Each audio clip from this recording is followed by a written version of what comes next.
effectivement, en septembre dernier, on a cédé 86% du capital de Litchi à Crédit Mutuel Arkéa.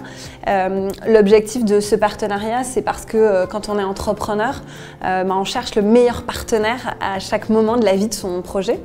Donc j'ai démarré Litchi il y a presque 7 ans.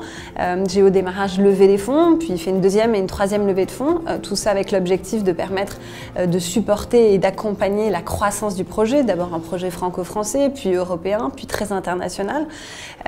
Et en septembre dernier, l'offre de Crédit Mutuel Arkéa m'a séduite parce que ça m'a semblé être le meilleur partenaire pour nous accompagner et nous aider à développer l'ambition conséquente qu'on a et notre vision qui est d'affirmer notre rôle de leader. Donc c'est à la fois un partenariat effectivement financier, un partenariat stratégique et un partenariat technologique. Alors on voit bien dans vos propos l'intérêt justement pour votre start-up pour se développer. Mais c'est quoi l'intérêt pour le Crédit Mutuel Arkéa? Qu'est-ce que vous avez qu'ils n'ont pas su créer par le passé? Je crois qu'ils ont racheté d'abord Litchi.com, qui est le leader de la cagnotte en ligne, presque 7 ans d'existence, un service gratuit, 5 millions de clients, disponible dans 150 pays, des projets, des cagnottes assez incroyables, financement à la fois très humain, de solidarité. C'est également une marque, une technologie, donc je crois que c'est tout ça, Litchi. Et puis c'est également Mangopay, qui est un service B2B à destination, donc c'est une API de paiement à destination des plateformes de crowdfunding, de consommation collaborative et des marketplaces.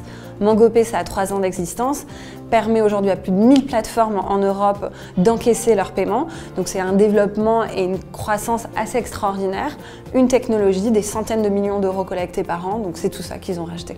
Ce qui séduit aussi chez vos utilisateurs, c'est peut-être aussi cette indépendance. Je le rappelle, vous êtes une des premières startups dont on a parlé dans le secteur de la finance, aujourd'hui une des premières à se faire acheter. Est-ce que c'est pas signe de la fin de l'indépendance des startups? Je crois que c'est tout l'inverse, au contraire.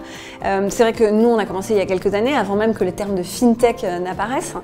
Donc on a effectivement un certain degré de maturité. Aujourd'hui, Litchi et Mangopay, c'est 60 employés, 4 bureaux en Europe, en France, à Luxembourg, en Angleterre, en Allemagne. Donc effectivement, une entreprise rentable, beaucoup de technologie, donc un certain degré de maturité. Et c'est vrai qu'on se rend compte, je crois, de façon macro, que les FinTech ont besoin des banques et les banques ont besoin des FinTech. Et nous, on s'appuie aujourd'hui sur Crédit Mutuel Arkéa parce que ça va nous permettre d'avoir accès à un certain nombre de technologies, avoir un certain nombre de supports. Mais pour autant, l'entreprise, le projet, il reste indépendant. La gouvernance n'a pas changé, je suis restée à la direction, je suis restée actionnaire, ainsi que le management. Donc il y a une vraie volonté d'avoir un support et un accompagnement qu'on ne pourrait pas avoir uniquement avec de l'argent et en même temps de continuer à dérouler notre vision et notre ambition qui est conséquente.